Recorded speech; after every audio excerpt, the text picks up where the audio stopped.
So hello all, I welcome you all in our next video of Priyag Public School, and this video is for class 8. So class, today we are starting with periodic test 2 syllabus, and we are going to start with English literature, and our today's chapter or lesson is lesson 12, that is the clock goes tick tock, right? So we are starting with this chapter. This is the first chapter of periodic test 2 for class 8. So let's start class. So Priyag Public School, lesson 12, the clock goes tick tock, periodic test 2, right? So let's start class. So this is lesson 12, the first lesson of periodic test 2, right? The clock goes tick tock. Let's start class. It was a wintry morning in Pisa, Italy, in the 16th century.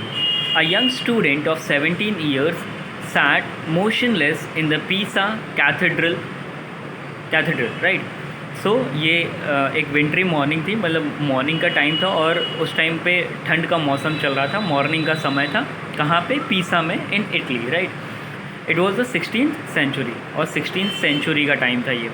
A young student of 17 years, और एक young student जो कि 17 साल का था, वो motionless बैठा हुआ था, मतलब he was not moving, he was just sitting in the Pisa cathedral. Means there was a church whose name was Pisa Cathedral. He was sitting there without any motion, that is, he was not moving but simply he was sitting. He looked worried and unhappy, right? He was unhappy and he was worried about something, and hardly glanced at the book of psalms that lay in his hands. And rarely, hardly means rarely, right? And glanced means to see. So he was rarely watching the book or seeing the book that he was having in his hand. Means he was like the whole his whole focus is not on the book that he was holding, but he was focusing on something else, right? He was in a dilemma. Dilemma means he was in confusion that time. He wanted to study mathematics, his first love, right? So that boy, why that boy is in confusion? Because he wanted to study maths. Why? Because he was very fond of mathematics. His father insisted that he should study, or he study medicine. Insisted means suggested, or like put an opinion, right? So why he was in dilemma? Dilemma means why he was in confusion, because he wanted to study maths, right? Mathematics, which was his favorite subject or first love, you can say. But his father suggested or insisted that he should study medicine, right? He had little interest in subject, although he had already started studying it at the University of Pisa, right? So in medicine he had no interest at all. He was not having any interest in studying medicine. So he was not having any interest or just a little interest in that particular subject, that is medicine. But then also he took admission in the university for that particular medicine course, and he started studying, right, in the university which was there in Pisa. His father was indeed difficult to disobey, right?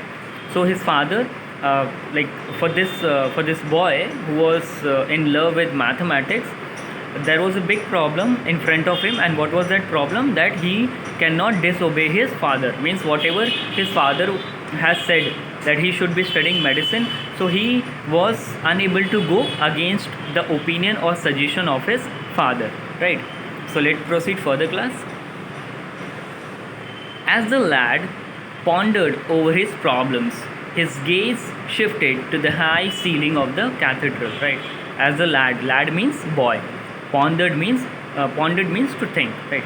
As the lad pondered over his problems, means as that boy who was sitting at cathedral, Pisa Cathedral, he was focusing, he was thinking over his problem, right? He was thinking about his problems, right? His gaze shifted to the high ceiling of the cathedral. Now while he was focusing on the problem that he was facing, that he was in love with mathematics, but his father wanted him to study medicine, so he was focusing or he was thinking about all these problems. At that particular time only, what happened is that he started gazing, means to look at, to see. So he started gazing at the ceiling of that cathedral. ठीक है, ceiling मतलब छत की तरफ, उस जहाँ पे वो बैठा था उस कैथेड्रल में या कैथेड्रल के पास, उसी कैथेड्रल के सीलिंग मतलब छत की ओर देखने लगा.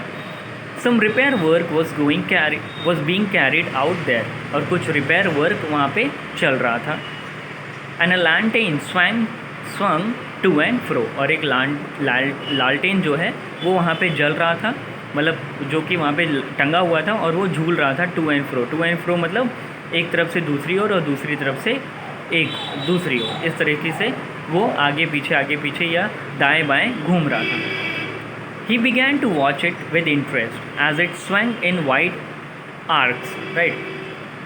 और वो फिर उस लालटेन को देखने लगता है बहुत इंटरेस्ट लेकर के, क्योंकि वो बहुत ज़्यादा मार्जिन पे, अब वो क्या कर रहा था, स्वंग कर रहा था. स्वंग मतलब हील डुल रहा था, मतलब हवा में झूल रहा था. Suddenly his eyes widen means opened wide, ठीक है, और उसकी आँखें, तभी अचानक क्या हुआ कि उसकी आँखें पूरी तरीके से खुली रह गईं. The arcs were becoming smaller and smaller but big और small, they seem to take the same amount of time to swing. It was strange indeed, right. So जो आर्क्स थी, मतलब जो आर्क थी, ठीक है, वो छोटी होती चली जा रही थी, पर ये मैटर ही नहीं करता था कि वो बिग है या स्मॉल, राइट. बट बिग और स्मॉल, राइट, वो ये मैटर ही नहीं था कि वो बिग हो रही है, स्मॉल हो रही है, मतलब छोटी हो रही है या बड़ी हो रही है. बट जो ये इस लालटेन का स्वंग, मतलब झूलने का जो समय था, वो उतना ही समय लग रहा था जितना कि उसको एक लालटेन को झूलते वक्त लगना चाहिए, ठीक है. मतलब कि उसकी जो आर्क थी वो कभी कम हो रही थी, कभी ज़्यादा हो रही थी, या कभी से बहुत कम होती चली जा रही थी, कभी कभार तो बहुत कम होती चली जा रही थी, पर उसका फ़र्क उस लालटेन के हिलने या झूलने पे फ़र्क नहीं पड़ रहा था. इट वॉज स्ट्रेंज इंडीड, और एक्चुअली और मीन्स ये उस लड़के के लिए जो वहाँ पे वो बैठ के ये सब देख रहा था, उसके लिए बड़ा अचंभित था उसको ये सब सारी चीज़ें देख के. Late proceed further class. Galileo, for that was the lad's name, sat up straight in excitement and felt his pulse, right. So Galileo, अब इसका नाम हमें पता चला है कि इस लड़के का नाम क्या है, गैलीलियो है. sat up straight in excitement, और एक्साइटमेंट में वो क्या हो जाता है, एकदम सीधे बैठ जाता है. एंड फेल्ट हिज पल्स, और तुरंत अपनी पल्स को ध्यान देता है, राइट. वो अपने पल्स को ध्यान देता है, मतलब कि तुरंत, जैसे हम नर्व्स को चेक करते हैं ना, कभी आपने किया भी होगा, जैसे डॉक्टर करते हैं जब आप बीमार होते हैं, तो डॉक्टर आपके हाथों के जो नर्व्स होती है उसको चेक करके आपके हार्ट बीटिंग को टेस्ट करता है या चेक करता है कि हार्ट बीट नॉर्मल है या कम है या ज़्यादा है. तो उसी तरीके से उसने भी अपनी पल्स को चेक किया एक्साइटमेंट में. Its regular beat was is best time maker, और जो उसका its regular beat was his best time keeper, right. और जो उसकी रेगुलर बीट थी, जो रेगुलरली वो बीट कर रही थी, जिस हिसाब से उसकी हार्ट बीट रेगुलरली बीट करती थी, वो उसके लिए like it was the best for him to keep the time, means to calculate or to stay accurately with the time, right. And he began to time the Laltane's swing, और फिर जो उसकी nerve थी वो तो normal थी, तो 1 minute में जितनी बार एक दिल धड़कता है या हार्ट बीट करता है, उसी हिसाब से उसकी नर्व्स भी नॉर्मल थी. और उसी नर्व को छू करके वो क्या चेक करने लगा, उस लालटेन की स्विंग के टाइम को चेक करने लगा. मतलब वो लालटेन कितनी बार झूल रहा था 1 मिनट में खासकर, या कितने टाइम में कितनी बार किस तरीके से वो राउंड लगा रहा था, मतलब एक एंड से दूसरे एंड वो काउंट करने लगा. किसकी हेल्प से, अपने हार्ट बीट की हेल्प से. ही वॉज राइट, और वो एकदम सही था, क्योंकि जिस तरीके से उसकी हार्ट बीट टाइम के हिसाब से बीट कर रही थी, उसी हिसाब से वो लालटेन भी उसी तरीके से टाइम ले रहा था.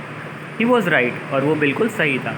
द लालटेन always required the same amount of time to complete a swing no matter how long the range of its swing. Right, जो लालटेन था वो एकदम सेम अमाउंट ऑफ टाइम ले रहा था एक स्विंग को कंप्लीट करने में. मतलब एक पूरा चक्कर, एक झूलने का एक पूरा चक्कर जो है उसमें सेम अमाउंट ऑफ टाइम लग रहा था, no matter how long the range of it swing. और ये इससे कोई फ़र्क नहीं पड़ रहा था कि कितना वो आगे जा रहा था या कितना पीछे जा रहा था या कितना दाएं जा रहा था या कितना बाएं जा रहा था, बल्कि उसको एक स्विंग कंप्लीट करने में उतना ही टाइम लग रहा था जितना कि एक झूलने वाली चीज़ों को या चीज़ को लगना चाहिए.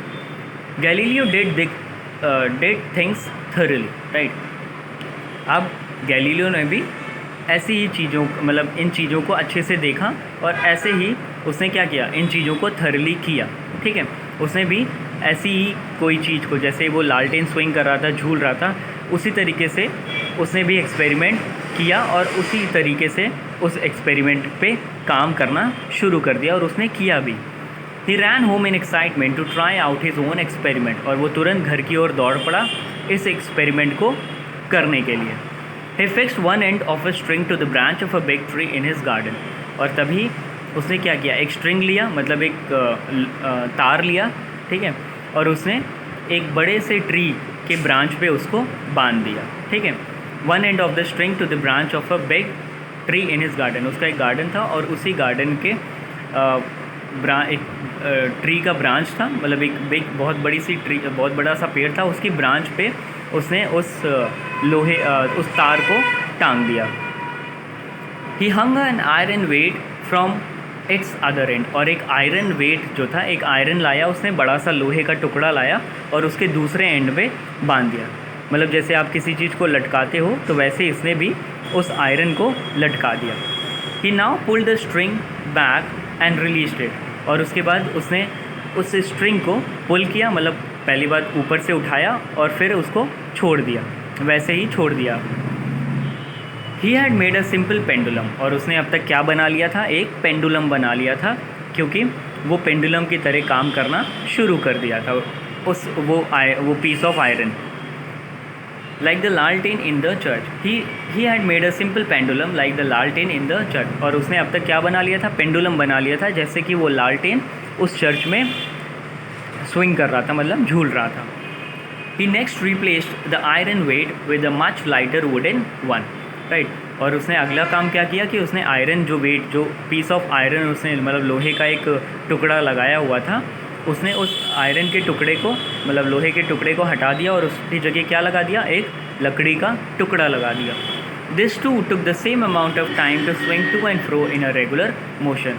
और इस वुडन जो लकड़ी का टुकड़ा उसने लगाया था, उसके साथ भी उसने देखा, उसने ये पाया एक्सपेरिमेंट के दौरान कि वो भी जो है झूलने के टाइम पे उतना ही टाइम लग रहा है उस लकड़ी के टुकड़े को भी, जितना टाइम उस आयरन के टुकड़े को, मतलब लोहे के टुकड़े को लग रहा था. राइट, और उसका एक रेगुलर मोशन पूरी तरीके से कंप्लीट रहा.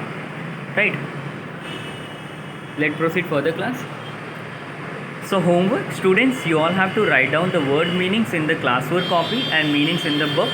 Right, so what you have to do is, whatever meaning I have written in my book, you have to write in your book in a very same manner. Right, copy down the word as well as meaning in your copy, then read the chapter or read the page, especially the page that I have read right now. Right, so that you can figure out more words and try to find out their meanings in your in the dictionary, and complete and write down the word along with their meaning in your classwork copy. Right, and you have to write down the meaning in the book as well. Right, and then you have to read this chapter a little further. Right, so that next time when I will be teaching you a little further, then you will be able to understand whatever I am going to teach you. Right, so students, in our next class we will continue with the same chapter. Right, till then, take care and stay safe. Thank you, class.